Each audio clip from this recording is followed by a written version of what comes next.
Welcome to Horror and Coffee. We're having a little discussion here. I'm with, first of all, this is your host, Ralph Perez from Strange Planet NYC. And I have here as a guest, Alex Figueroa from HD Geek. Is that what it's called? Snip. Ultra HD Geek. Alex Figueroa, and it's great seeing him because, you know, him and I have worked together in the past with other things. I've been on his channel, and now he's on my channel. So we're gonna have a little discussion regarding horror. Now, Alex, this I know about you. You're not much of a big horror guy. You have to admit that. Yeah, that's not my forte. Yeah. Like, out of all the movies out there, horror is not my big thing. Right. Like, drama either. I'm not big on drama. I'm not big on army movies, but I still watch them. Yeah. They're entertaining. But I'm more of a spy and action type of guy, superheroes. Okay. But horror, this is your domain, man. What do you consider to be the most scariest movie you've ever seen? That it keeps the lights on in your house. Oh, Conjuring 2. The Conjuring 2, okay. Hell so it's recent. Conjuring 2, yeah. It's just, you know what it is? Because it's the newest, technology and newest effects and all that, makeup. Whereas in the 80s, you could tell how cheesy it is. So you're like, but now that it's so well shot that you just submerge into the film. And I think Conjuring 2 freaked me out. But if I had to pick one from the 80s, would be Exorcist. Like, that freaked me out when I was a kid. Exorcist didn't come out in the 80s. I mean, I'm sorry, the 70s. But that was when I saw it. I was born in 83. So. I know. And when you saw it, I get it. That makes sense. And then they redid it. Remember when it was like the anniversary? They were like, get the never before seen footage. And then when they did the re-release of the re-release. Yeah. And it was like 2 seconds of the movie. Yeah. Actually, no, there was quite a couple of things there. There were shots in there that actually surprised me because I was like, okay, I kind of liked what they added, but at the same time, there's something about the original cut. Like, if I were the one cutting this, I would have not put certain things in, but I would have put there's some things that they put in it that I liked, and it was good that they put it in there. But then there were other things that I didn't like. You know, there was just some of it was a little corny, in my opinion. It kind of like downplayed the true nature of the film. But it is what it is. You know, when they talk about, doing revised editions and stuff like that, that brings up the topic I kind of want to address on this particular Horror and Coffee. We're not reviewing a particular movie. We're not reviewing a series of movies. What we actually want to talk about, Alex and I, is about remakes. Now, remakes are unique because, to be honest with you, Alex, remakes are not a recent thing. It's been going on forever. Okay? And it's still going on. And it's still going on, except they're just doing more of it. Like, I'll give you an example. The Blob came out in the 1950s with Steve McQueen, the original. Have you ever seen it? I never seen that one. I saw the 80s version. Right. But that's what I'm saying. That 80s version was a remake of that original Steve McQueen film that I grew up watching. I didn't know that until you just Yeah. And I enjoyed it. I enjoyed the 1988 version. I enjoyed it very much. Yeah. But the original film, there's just like a gritty thing, kind of feel to it that makes it hold on to your seats a little bit tighter. Okay, that's how I feel about it. And that's the thing about remakes, especially horror remakes. They make remakes across the board about everything. But when it comes to horror remakes, one needs to be very careful. You're treading on serious ground. You're treading on areas where it's already been done. And what is the biggest thing that what is the point of a horror movie? To scare you. Yes. To scare you. So if it doesn't really get to do that, and I can't personally think of not one horror movie remake that has scared me. Have you? Well, you know, I'm a sucker. So like, What do you mean by that, Alex? What do you mean? Go meow, and I can just jump in the movie. I'm like, ah! But you know, honestly, I agree with you. If it's a certain type of film and it's done very well, then yeah, it could capture you. For instance, the original Fly with Vincent Price. Is it scary? No. It's a classic film. But then when you get the 80s version with Jeff Goldblum, that took that version to the next level. It did. It freaked me out. Wait a minute, you got didn't freak me falling off. You got ears falling off. I mean, remember that in the back? Yeah, I remember. But that's what, to me, I hate remakes. You know this for a fact. You know I hate remakes. Yeah. But to me, films that take the original concept, keeps the idea, but then elevates it to where it's a new story. Yeah. I give it the 2 thumbs up. I give it the praise. And I think The Fly is one of those movies that did that. It totally 360 from the original Vincent Price. And that's where I'm like, that's what I'm talking about in terms of remake. That's a good example of a remake because of a horror remake, because if I'm correct, The Fly does fall under a horror film genre, right? Oh yeah, of course, yeah. Especially as a classic horror. I mean, it kind of has a sci-fi element too, because if you think about it, it's a scientist that was working on a teleportation device. I'm sure it's the history of that was put in the log of every Starfleet ship in the Federation of Planets. No. Have you thought of that? I thought of that, but anyway. Yeah, but it's a simple concept. Yeah. He was working on a teleportation. He went in it, and a fly went on the other side. Yeah. The DNA crossed. And all of a sudden, the only difference is that time period, it looked cheesy because he had the big freaking the mascot head. So he's like, He's like, whoa, that don't look funny. But then when you look at the 80s version. No, it wasn't a big mascot head. It actually was kind of small, which made it creepier. Right. The Fly 2 had the big mascot head. Oh, well, yeah. Then they had the Return of the Fly. I mean, the Return of the Fly. The Return with Vincent Price. He was in it too. Yeah. That his son got caught up, and it was the same issue. And then you see him as a little fly somewhere flying around going, help me.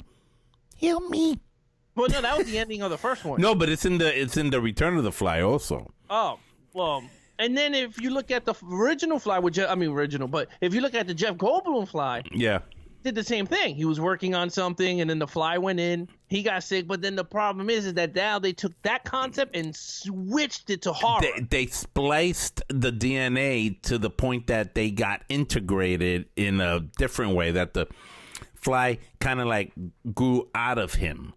Yes. It kind of grew out of him. It's almost like he evolved. Mm-hmm. It was like a crazy mutation, which would have been cool. Had it done the right way, he could have joined the Avengers or something. But anyway, that's another story. It didn't work out. Poor thing. The Spider and the Fly, the Spider-Man and Fly-Man. Spider-Man, Fly, and then Ant-Man. Yeah, there you go. You got all the insects up there. And Wasp. And Wasp. But, yeah. No, but so then you have that movie. Yeah.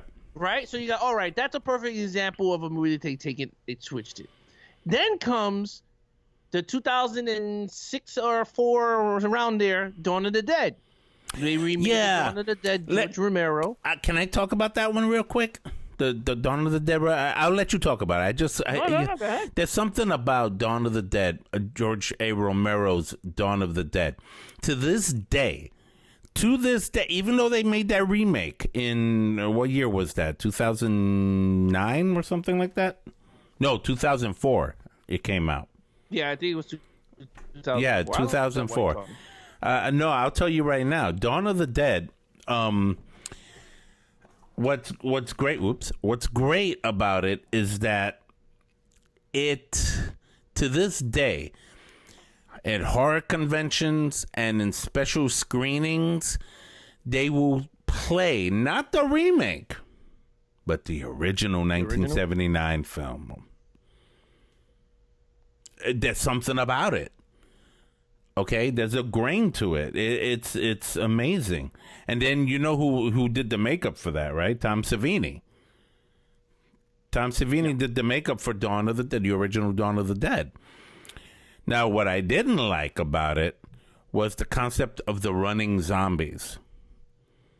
Oh, yeah, so now you're talking about the 2004 you didn't like. Right. The 2004 Okay, so you didn't like the remake. Okay, got well, it. first of all, Zack Snyder directed that one, right? Yes. And stuff like that. And I didn't like the concept of the running zombies because they didn't come across as zombies. They came across more as rabid humans. You know, like you know, or something. You know. No, I totally agree with you on that. But you know what Zack Snyder did though? What did he do? What? He evolved the original concept. It's like, okay, what can I take from the original and spice it up by a little bit? Let's make running zombies. No one ever seen a running zombie.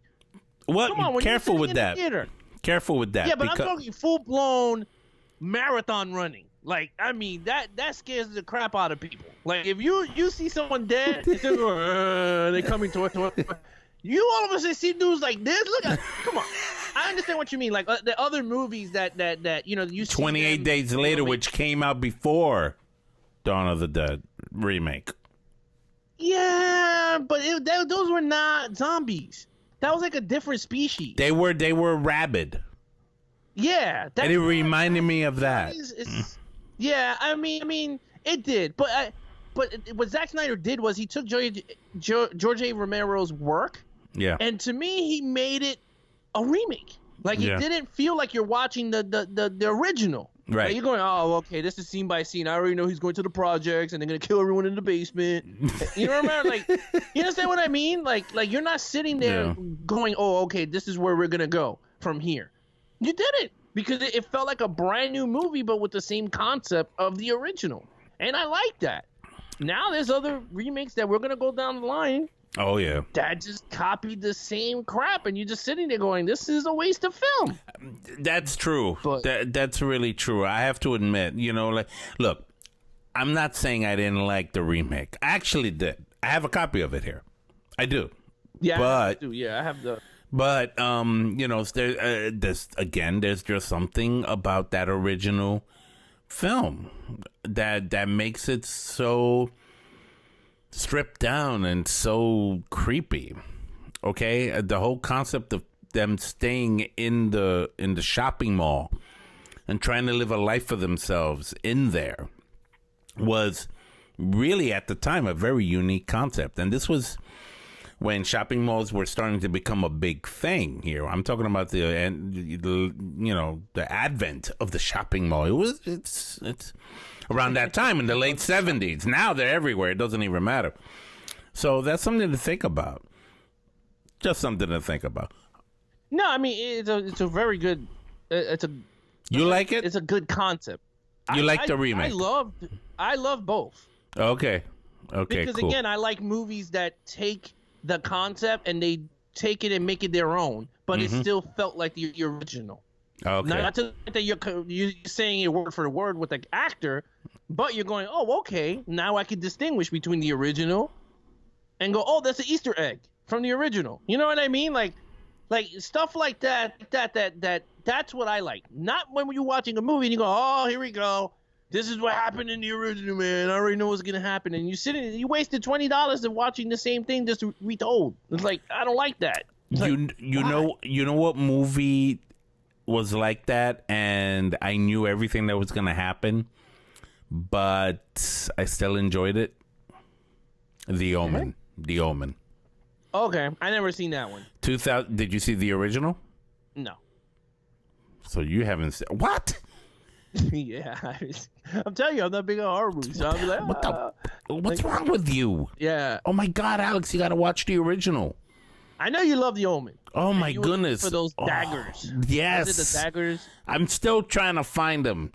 I'm telling you, there's somewhere out there there's a horror convention that's selling those. I just got to find the right one. I'm telling you, it's crazy.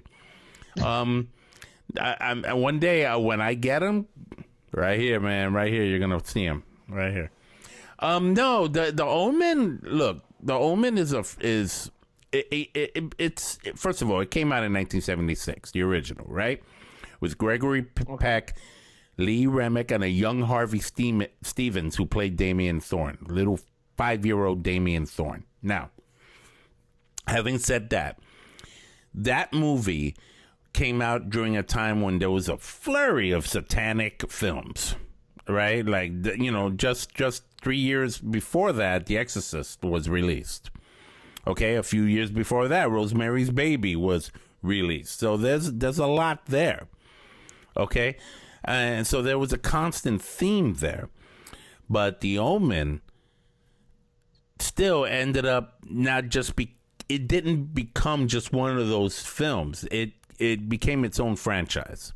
Okay, it spawned 3 other sequels, a TV show that came out not too long ago, but then they canceled it, which just sucks because I think they could have gone somewhere with it. And the remake that came out in 2006, June 6th, 2006. That was on purpose. Get it? 666. Yeah. And it tells the story of an ambassador, a politician, whose wife gives birth to their first child, and the child apparently dies at childbirth, and he's devastated. The wife doesn't know yet; she's still recovering.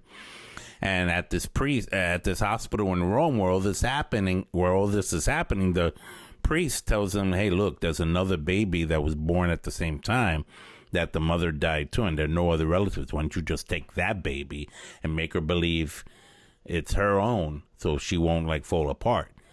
And he was like, "You sure?" He's like, "Yeah." So he does it, right? Because he wants to save, his wife's sanity, basically. And then 5 years later, that's when weird things start happening. And then we find out, who is this child? Where did this child come from? He's a Palpatine. Creepy. Creepy stuff, man. Let me tell you. And it's all tied in with the end of the world, the Bible, the prophecies of the Bible, the book of Revelation, the whole Antichrist bit. And the remake of The Omen followed almost to the letter everything that happened in the original. But I appreciated it. I appreciated it because it was done in a modern day context. Okay, remember, this movie came out in 1976. 2006, there's already cell phones. Okay, fine, they weren't smartphones yet, but you already had the flip phones, and you still had the internet and digital cameras. There's a photographer in the movie where he does the photography stuff, and he does it with his computers and stuff. In the original film, that wasn't the case. Yeah, it was the dark room with everything red, and you got to put it in the water, and the developing room. Developing room, right? That's how it used to be done. So they implemented modern day technologies to kind of feed the story in a modern day context, and that's something I liked. Another thing I liked is I read the novel before I even saw the movie when I was a teenager, and there were things in the novel that I remembered that weren't, because they don't put everything that's in a book in the movie. There were things that were not in the original 1976 version that was in the novel that showed up in the remake. I was like, oh snap! I know what that is. I thought that was awesome. So that's why I enjoyed it. That's why I have a copy. In fact, I have a whole Blu-ray box set of all of the films, except for Omen 4: The Awakening. That was garbage. That was a made-for-TV movie that did not... Oh, God, Alex, I can go on another show with that one. Tell me about another remake that you saw that you either liked or hated, please. You know what movie... What remake that I... Well, it's not a remake. What movie I enjoyed... Think about this. One movie I enjoyed that is kind of the same as the original, they didn't change much, only the actors, was 1933 Mystery of the Wax Museum. Oh, okay. That's the original 1953 House of Wax. Now with Vincent Price. So when people go, "Oh my God, the original Vincent Price House of Wax," like, no.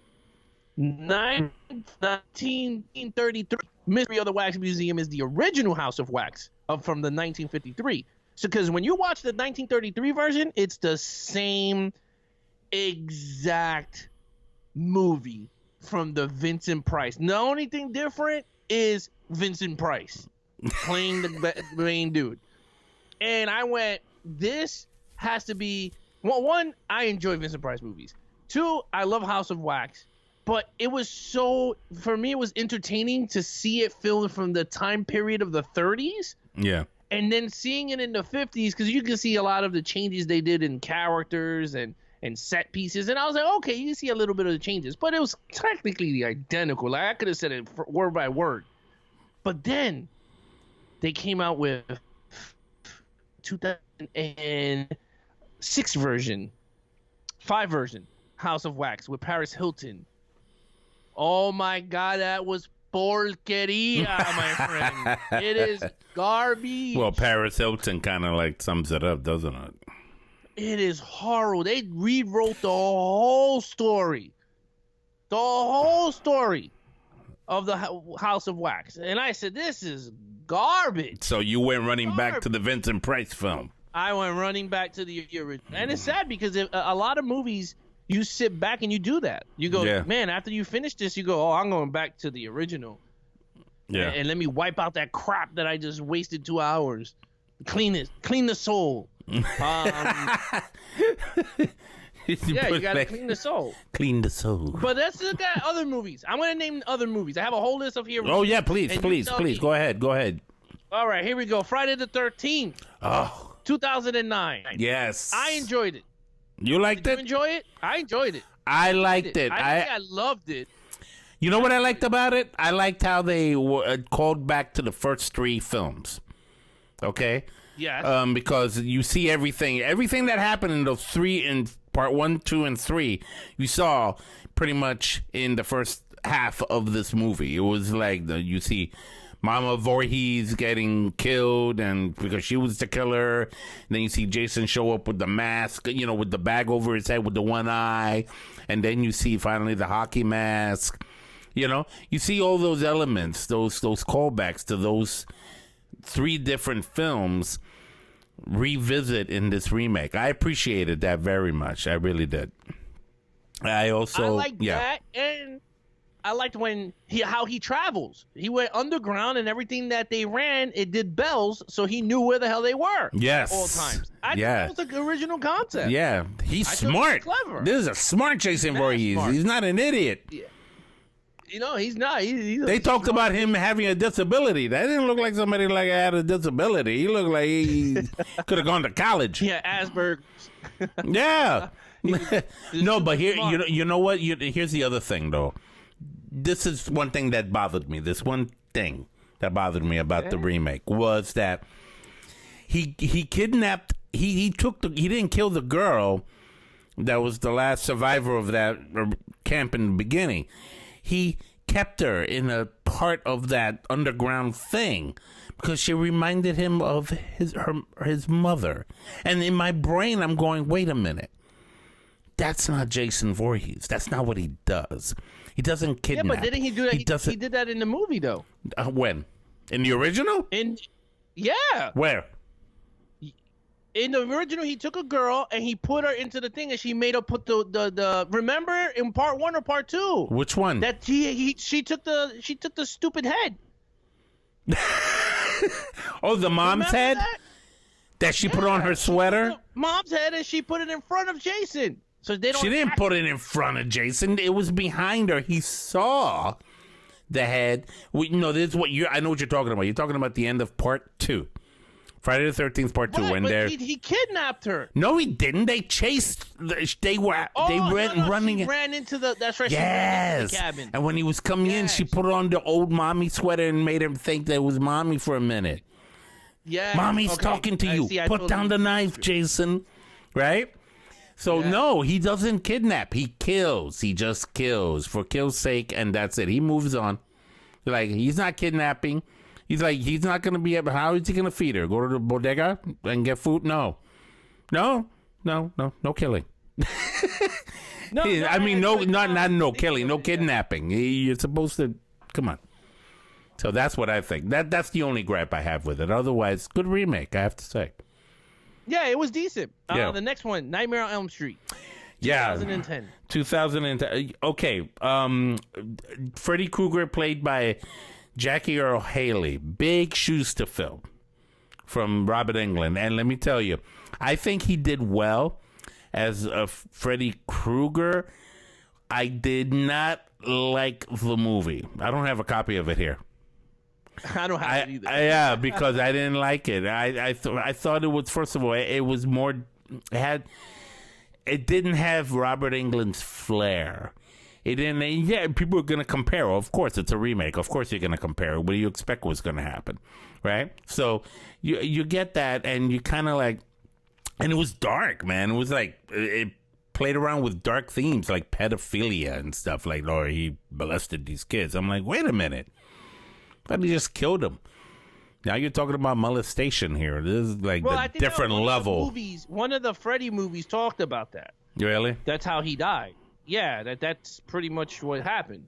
Oh, okay. That's why, if you notice, that's why you have the little girls jumping in the dream world. But you know what's weird about that though? They didn't really emphasize that part. They didn't elaborate. In this movie, they did. In this remake, they did. Yeah. And that was hard to swallow, you know, because that's a very serious topic. You just don't play with something like that. You do in a drama. In a horror film? Whoa. It's a little deep. Yeah, but you know, for me, I think the concept could have worked if it had Robert Englund in it. Because then it would have made sense as him. Because then you go, oh, okay, now I can see him getting burnt and then becoming Freddy. You know what I mean? So, like, to me, I would have been like, oh, okay, this is fine. But I honestly did not like it. I felt like the makeup looked weird. Oh, okay. I was kind of used to the Robert Englund makeup. Yeah. The scene that pissed me off. What?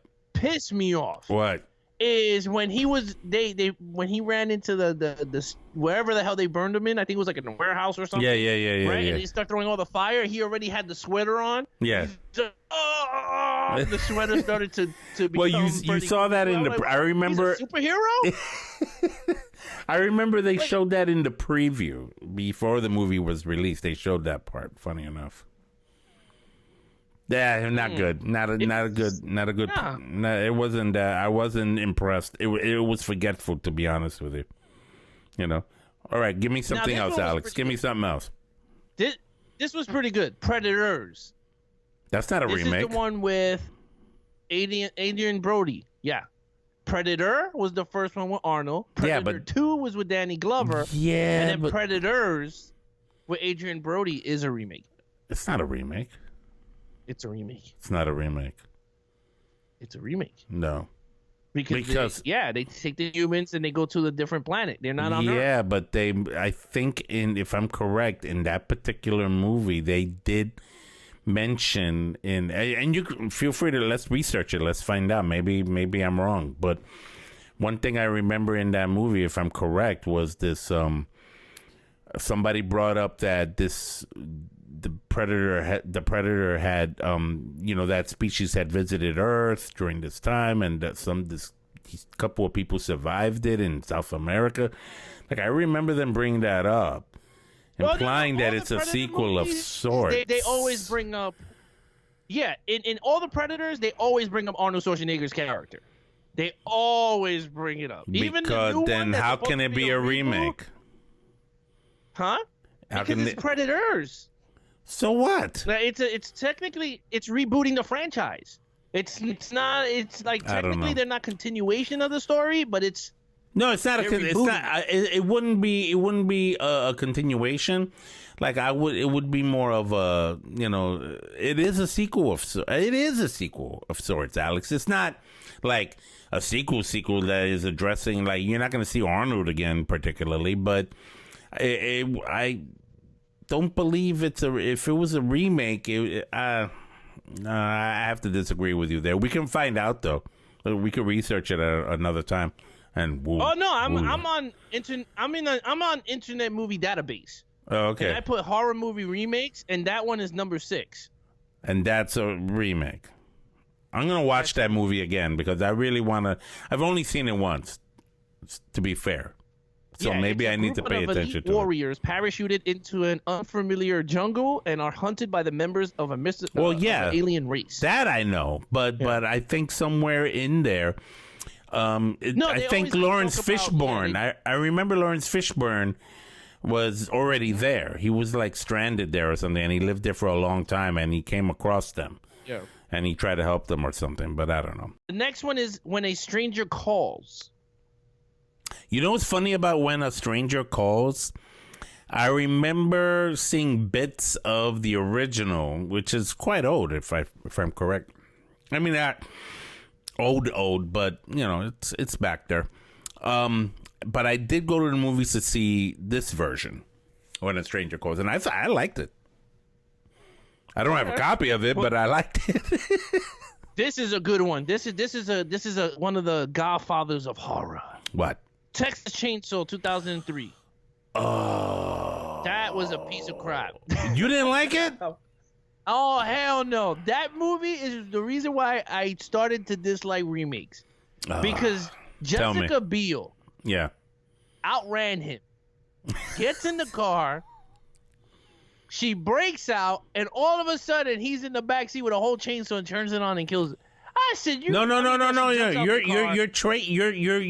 You're squishing two films together. You just did that right now. I know what you're talking about. That's not the same movie. That's not the same movie. In the remake of the Texas Chainsaw Massacre, Jessica Biel gets away, and she has a kid with her. Like, I don't know, I forgot about where the kid came from, but there's a kid that she was able to save in the whole thing. She's the only survivor, but she took a kid with her. That I remember. You're talking about another. This movie, I forgot what it was called. I don't think it was called the Texas Chainsaw. Was it the beginning? If maybe that line's there, Texas Chainsaw Massacre, the beginning or something. We could look it up. But that's the one that we see, Leatherface, how he became Leatherface. Oh, so it's the beginning. Then I'm confusing. That one, at the end of that one is what you're talking about. That the girl is driving away and she's in the back seat in the train. Yeah. That one was a piece of crap. Then I take that back. Texas Chainsaw, the first remake was actually decent. Oh, okay. Was really good. All right, yeah. But the classic is always better. Give me another Next one. on the list, the Amityville Horror, 2005. Wow. Okay. With Ryan Reynolds. That one was really good. You liked it? I liked that one. Did you see the original? Yeah, not better than the original, but I thought that was a good remake. I mean, it was the same concept. It just tweaked it a bit. That one was good. That one I liked. I've only seen it like once and stuff like that. And you know what's crazy? Amityville Horror, there's still so much controversy surrounding that particular movie. You know, whether it was real, whether it happened. Yeah, they changed the windows. Doesn't look creepy anymore. Yeah, because they were tired of people going and taking photos. The people are still going to taking photos because they know it's the same house. They're like, damn, woodchucks. Telling you, it's crazy. All right, here goes the next one. Yeah. My Bloody Valentine, 2009. Didn't see that one. That was actually, that one actually wasn't that bad. It was okay. It was very CW. Like, very, corny, but it was okay. It was okay. Can I mention one? And I think we'll sure. I don't know how many more you have. How many more do you have? Just give me a number. I got one more. Okay, tell me. This one pissed me off when it came out. Tell me. Psycho, 1998. Oh my God, that was horrible. That right there is a clear example of what to do with film if you want to waste it. That was, and that's a film. That's a film to learn what not to do. Yeah, it's like, hey, let's make a remake of an old film, but let's do it shot by shot, line by line, reaction by reaction, everything almost pretty much the same, except it's in color. No, it was in black and white. No, it wasn't. It was in color. Oh, you know what? Maybe they sold it with black and white and color. It was so you could have saw it either way. It doesn't even matter. That shit was black. It was stupid. It was stupid. Yeah. You don't do that. I think it could have worked if they got better actors. Because Vince Vaughn... You don't like Vince Vaughn? I like him as a comedic actor. He's hilarious. Yeah. But as Norman Bates, no. Imagine. It didn't work out. It didn't work out. Imagine. Just think about it. Just imagine with me here. Close your eyes, everybody. Go ahead. Go ahead. And imagine the guy who played him in Bates Motel in Psycho now, because he's an adult. Think about it. He played him very well in the TV show. Now he's an adult, and he still looks today. Oh my God, you not go frame by frame with him black and white? Now you're going, oh, okay, this works. But it doesn't matter. You never go full. You never go full retard, man. Remember Tropic Thunder to win the Oscar? You never go full retard. And that's what they did. Yeah, I totally get that. Absolutely. You know what, Alex? I have to say, with all these remakes, you see a big mistake like that, and then you see how, like you said earlier with The Fly, they take it to another level, and it becomes its own story, and yet it brings honor and it brings more credence to the original. I feel like The Fly is a movie like that. The Blob is a movie like that. The Omen is a movie like that. Dawn of the Dead. And Dawn of the Dead is a movie like that. There's different things. And here's another one, and this is the one I want to close with, but because I think this one you and I are gonna talk about a little bit. I'm talking about Rob Zombie's Halloween. Yeah, that one. Let's have a few words about good old Rob and his version of the John Carpenter masterpiece. John Carpenter told him, make it your own. Well, guess what? Oh, I thought he said don't fuck it up. No, he said make it your own. And guess what? He made it his own. And wow, what a different version. Okay. It was released in 2004. And what his remake attempts to do is to kind of explain the mystery of Michael Myers. One of the things in 1978 when that film came out that made that film so creepy and had such a strong cult following afterwards was that Michael Myers did not have any rhyme or reason as to what he was doing. The whole concept of Laurie Strode being his sister did not come out until the sequel, Halloween 2, in 1980. Before that, he was just a crazy killer walking around in Haddonfield killing babysitters. And that was it. As a matter of fact, John Carpenter originally was going to call this film The Babysitter Murders, but then it became Halloween, right? Which I thought was great. And to this day, it's become a staple. But in the Rob Zombie version, we see the whole explanation. In the original, you just see this little boy killing his sister, coming out of the house. He has this glazed look. That's it. But in Rob Zombie's version, you see him. He's kind of like, he talks. He gets mad. He smiles, right? And yet he's in a very dysfunctional, messed up house, right? Stepfather's abusive. His sister Judith is abusive.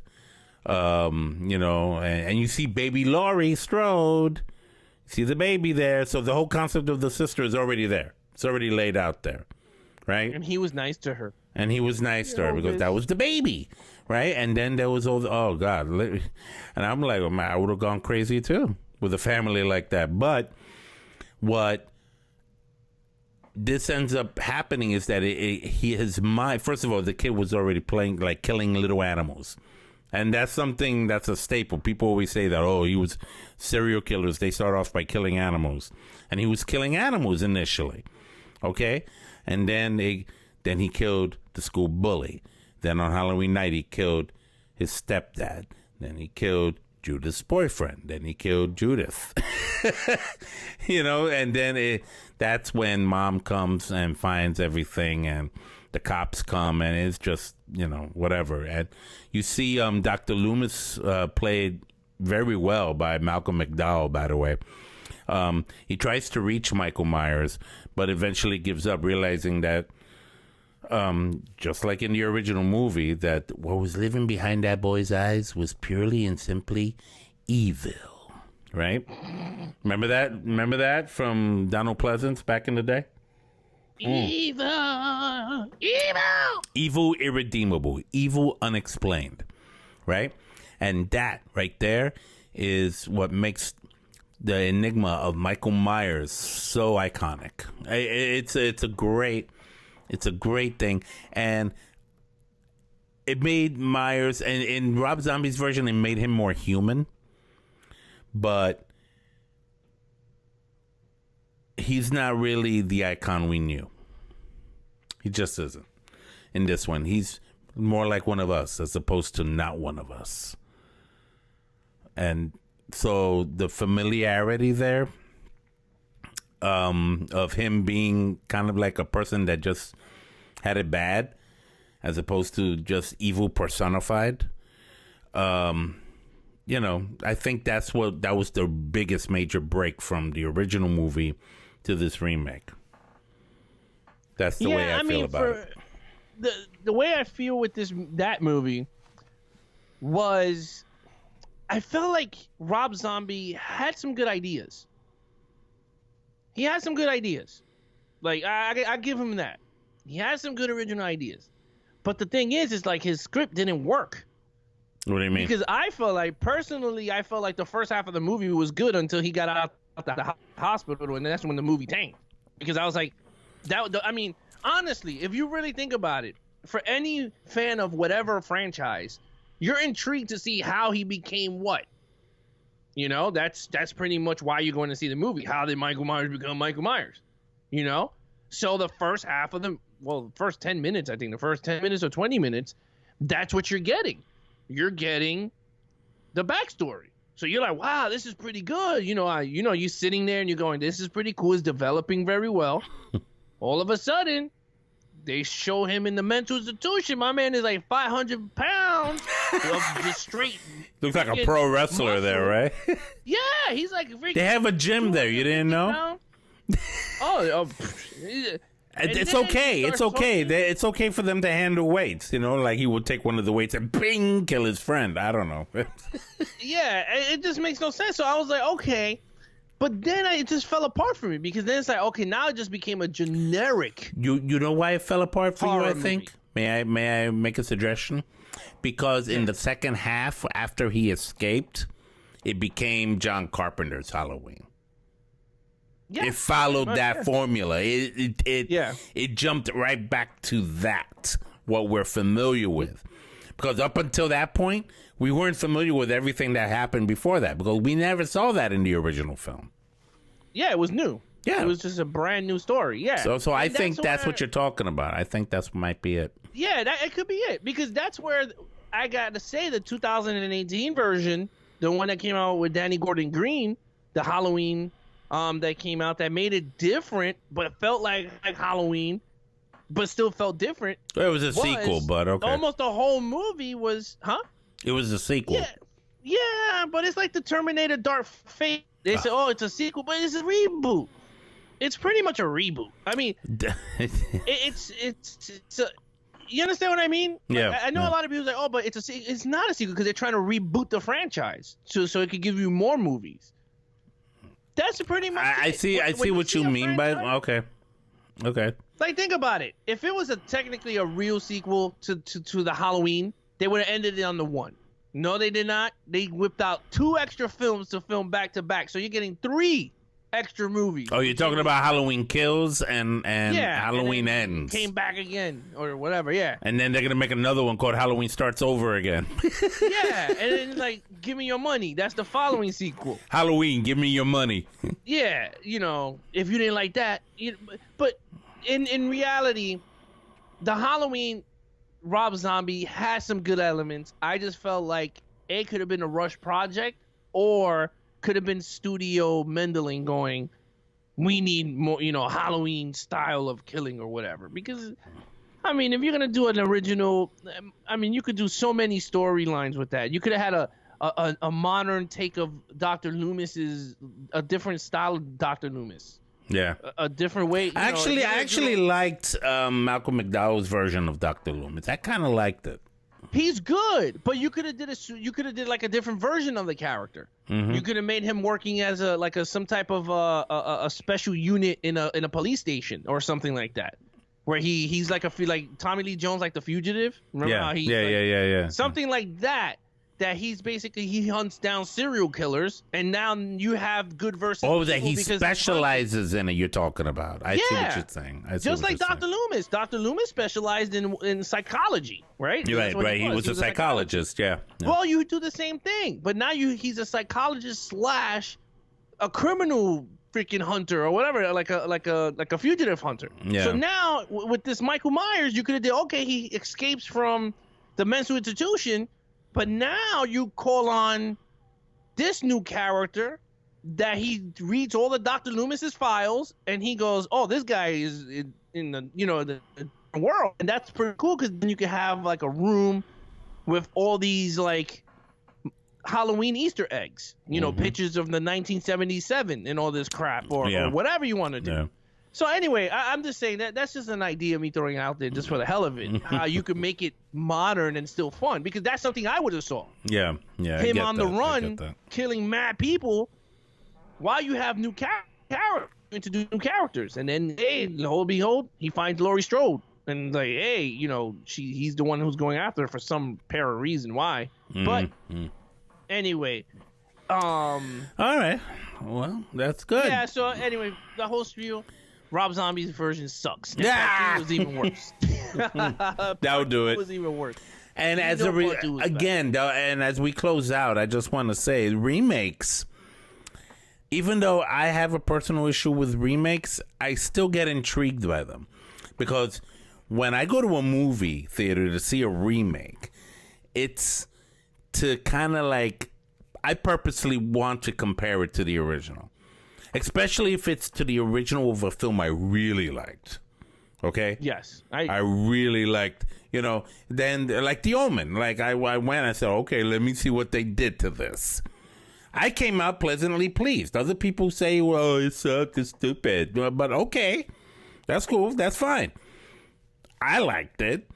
Okay? I personally still like the original better because it's the original, right? Again, like I said in the beginning of this little chat with you, Alex, there is not one horror movie out there that does not hold it just doesn't hold a candle to their original counterparts. It just doesn't.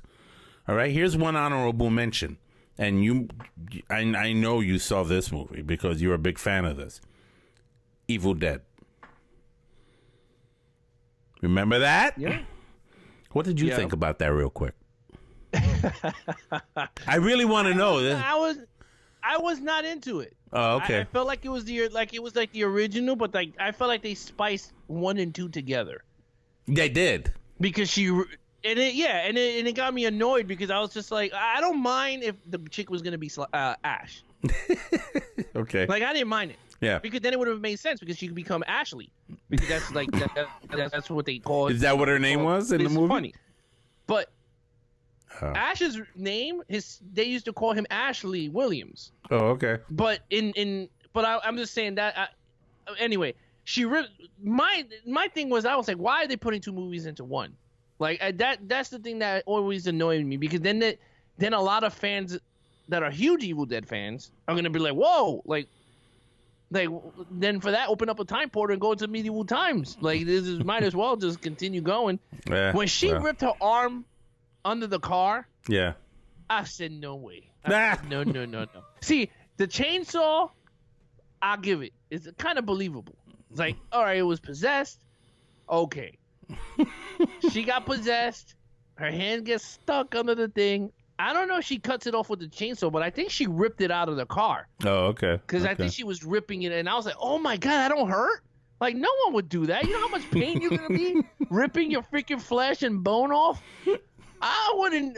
No way.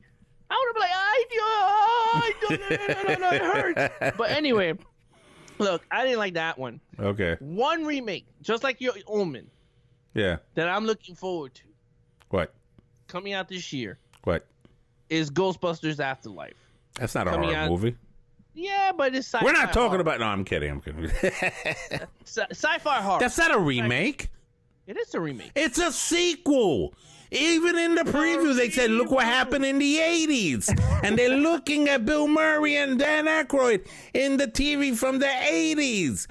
When you say remake, your definition of remake must be different than mine, dude. It really is. Because when I see something like that, I'm thinking sequel. Yeah, but my thing is because it's when I see stuff like this using other properties' names, you're pretty much rebooting the franchise. That's pretty much. But there's a difference. Isn't there a difference between rebooting and remaking? They didn't reboot the Omen. They retold it. Yeah. Yeah, so that's a remake. Okay, so you're talking about rebooting. Yeah, but rebooting, remaking, I mean, they're kind of the same thing because you're going to tell the same story, but just with different characters. But it's the same universe as the original film. Right. But, I mean, I guess, it's very hard because you're using the property's name. That's like saying Gremlins, and then the movie has no Gremlins. Oh, God, You're I'm like, wait a waiting for minute, them to make a what? remake of that. You know that's coming at some point. You know it's going to happen. I'm going to be there opening day. Ah. I love Gremlins 1. But Well, anyway. So what do you out there think about remakes? Talk to us. Comment below and share with us your opinions about what you think about remakes. Alex, plug in your channel. Yes, go to www.youtube.com/c/Ultra HD Geek. Or if you're already on YouTube, just go on the search engine and go Ultra HD Geek and my channel, subscribe, hit that like button, and there you go. That's right. And if you guys want to come back for more horror and coffee content, Strange Planet NYC content, feel free to come back to this channel as well. Alex and I will continue to do more things. Alex and I will be working on other things coming up in the near future. Stay tuned for that. I will make announcements here on the channel. And until next time, okay, this is Ralph Perez from Horror and Coffee. And this is Alex from Ultra HD Geek, where he geeks out, and I'll take a sip. Take care, guys. Catch you later.